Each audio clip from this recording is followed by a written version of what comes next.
Sejak pengumumannya di bulan Maret sampai sekarang kita masih menunggu story expansion yang sudah dijanjikan untuk Resident Evil Requiem. Dan sampai saat ini masih sangat minim informasinya. Bahkan bocoran pun juga belum ada sama sekali. Maka dari itu sambil kita menunggu informasi resminya, sepertinya akan menarik untuk mencoba memprediksi cerita atau karakter apa yang bisa menjadi inti cerita pada expansion nantinya. Jadi gak usah lama-lama lagi, langsung aja kita masuk ke pembahasannya sekarang.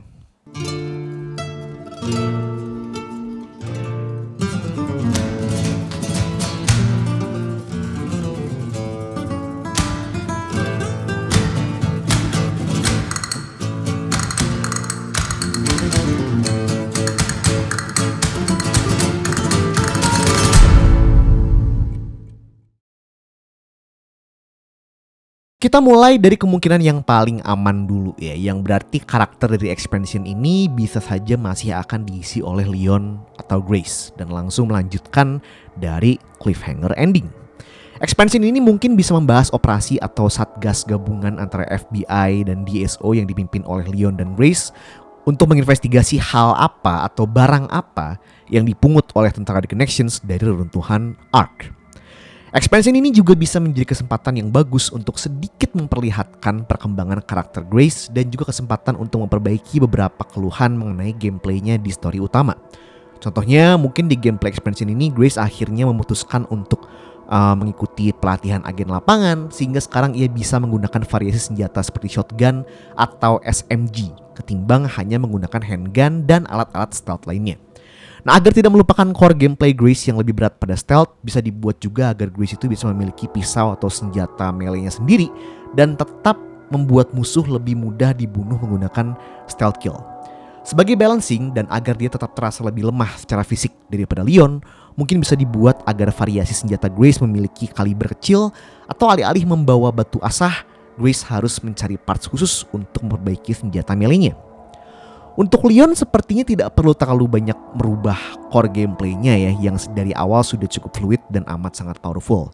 Jadi untuk membuatnya menarik bisa dimainkan dari sisi story-nya.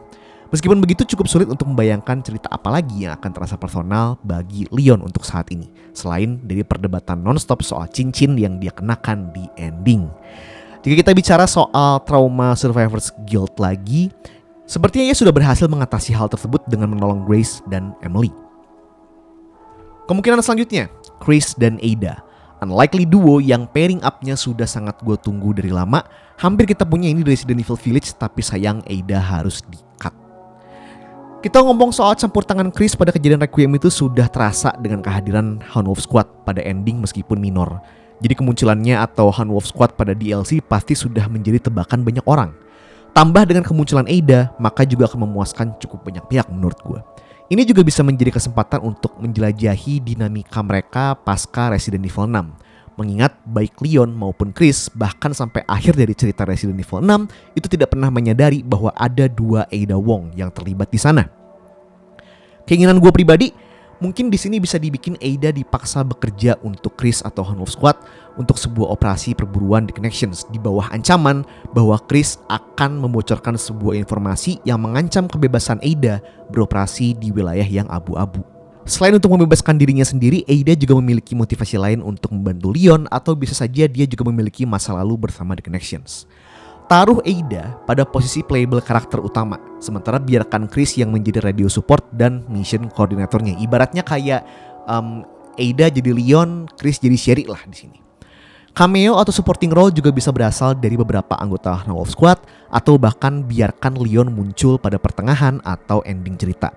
Jika ditambahkan dengan Sherry, maka ini bisa menjadi reuni Resident Evil 6 yang menarik. Ketiga, bicara soal Sherry, ada satu dialog di Resident Evil Requiem yang menyebutkan bahwa Sherry sudah terbiasa bekerja secara rahasia. Ini kenapa operasi DSO kali ini juga hanya dijalankan oleh Sherry dan Leon. Dengan kondisi fisiknya yang seharusnya sudah membaik pasca Elpis, mungkin ini bisa menjadi kesempatan untuk mengembalikan Sherry ke tugas lapangan untuk sebuah tugas rahasia dan tidak resmi. Tukar posisinya dengan Leon, biarkan Leon yang kali ini menjadi support sementara Sherry mulai masuk ke dunia underground untuk melacak keberadaan The Connections atau paling tidak melacak benda apa yang diambil oleh mereka dari reruntuhan Ark. Kita juga bisa menggunakan alasan seri kali ini yang harus diterjunkan secara rahasia karena Leon sibuk mempersiapkan laporan atau berurusan dengan birokrasi dan kelicikan pemerintah pasca operasi Rainwood dan Raccoon City, sehingga ia tidak bisa segera menjalankan tugas selanjutnya. Yang keempat, mungkin ini jadi tebakan paling aman lainnya adalah cerita yang memperdalam lagi peran Alyssa Ashcroft dalam bentuk flashback. Dari sini kita juga bisa mendapatkan insight lebih banyak mengenai Spencer, kasus-kasus yang dikerjakan Alyssa atau bahkan Grace ketika dia masih remaja. Namun yang membuat gue cukup bingung adalah karena Biohazard kan tidak setiap hari terjadi, tipe gameplay macam apa yang bisa cocok untuk DLC Alyssa ini? Atau mengingat bahkan Leon saja sudah melawan pasukan manusia di Requiem, mungkinkah DLC yang karakter utamanya Alyssa bisa tidak menghadirkan bioweapon atau zombie-zombian sama sekali? Yang kelima ada soal Claire ataupun Jill. Tujuan utamanya adalah demi mengobati kekecewaan karena Claire ataupun Jill sama sekali tidak memiliki peran di Resident Evil Requiem yang punya hubungan besar dengan Raccoon City. Padahal Claire juga adalah protagonis utama di Resident Evil 2, sementara Jill juga memiliki trauma besar terhadap Raccoon City. Kalau dirasa tidak memungkinkan muncul mereka berdua karena tidak pernah dibahas sama sekali pada game utamanya, biar gue ingatkan bahwa Resident Evil 7 aja bisa kok tiba-tiba punya DLC di mana kita bermain sebagai tukang tonjok yang sama sekali tidak pernah dibahas pada game utamanya yang lebih fokus pada Ethan dan Mia. Dan tidak harus muncul sekaligus sih, salah satu dari mereka pun seharusnya cukup. Mungkin kalau Jill bisa saja dikirim sebagai perwakilan Chris atau BSAA demi investigasi The Connections lebih lanjut. Atau Claire bisa saja datang bersama Terra Safe setelah krisis Ark baru saja berakhir dan dia terjebak atau terlibat dalam permasalahan lebih lanjut yang berurusan dengan sebuah project bioweapon hasil karya The Connections. Apapun itu, pada titik ini, jika Capcom bahkan ingat soal Jill ataupun Claire, ini sudah bisa dianggap lebih dari sebuah keajaiban. Prediksi yang terakhir ada tentang Elpis dan Spencer.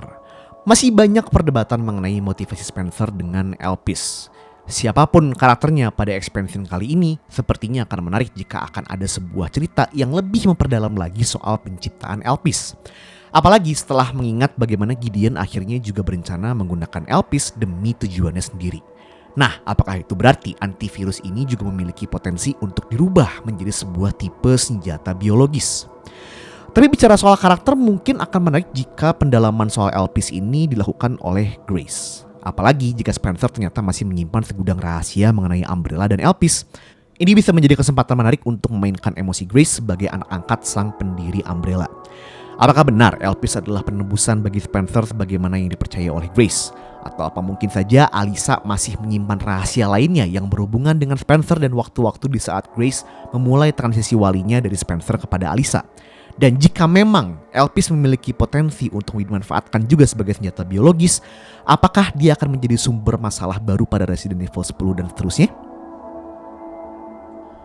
Jujur aja memang susah banget untuk prediksi DLC untuk Resident Evil Requiem kali ini ya, karena memang benar-benar gak ada bayangan, bahkan rilisnya pun juga kelihatannya masih lama, let's say mungkin akhir tahun lah ya. Dan Nakanishi juga baru mengkonfirmasi bahwa yang sebenarnya akan selesai lebih dulu itu adalah mini game yang katanya akan ready di bulan Mei, yang mana tinggal beberapa hari lagi.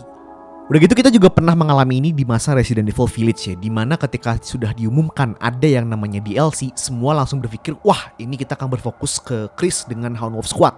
Ternyata berbeda 180 derajat, yang mana lebih bagus, tapi ini juga berarti akan susah lah, akan semakin susah untuk mengkonfirmasi lagi atau untuk memprediksi lagi DLC macam apa yang nantinya bakal rilis untuk Resident Evil Requiem. Jadi silahkan langsung aja ramaikan kolom komentar dan langsung lemparkan saja teori tergila kalian soal DLC apa atau ekspansi cerita apa yang nanti akan kita dapatkan untuk Resident Evil Requiem sambil kita menunggu mini game yang akan rilis di bulan Mei ini.